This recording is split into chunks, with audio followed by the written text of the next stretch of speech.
Hello guys, ito yung mga alaga kong kambing, dalawa. Malaki, yan po yung nanay, yung maliit, yan po yung anak niya.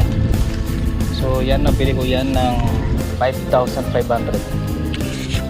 Basta kaya lahat yan naman balita sa inyo, balita sa atin. So ayan po ano mga best friend natin. So na naman po tayo sa kubo.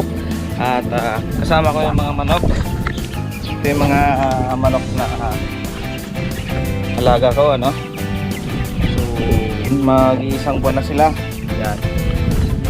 Yan, meron pong mga mahigit 40 na manok, nasa 46 na yata ito kasi namatay yung mga iba. Mga 5 na yung namatay rito. Ito po yung mga kasabay. Bali, pinag-iwalay ko sila. Yan. So malapit na rin silang ibibenta. Yan. Yan, may mga maliliit, tsaka may mga malalaki, ganyan. Iba-iba yung size nila eh. Iba-iba yung laki nila. Ito medyo malalaki na mga to. 2 linggo pa pwede na silang ibenta. So, bukod sa manok, ano, meron akong alagang 2 inahin na kambing.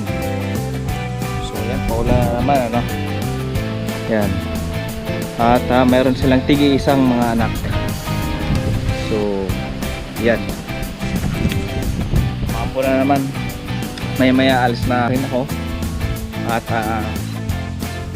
bibigyan ko lang ng konting patuka yung mga manok, tapos alis na ako. Babalikan ulit sila mamaya. At yan, mampo na naman. So kita-kits tayo ulit mamaya.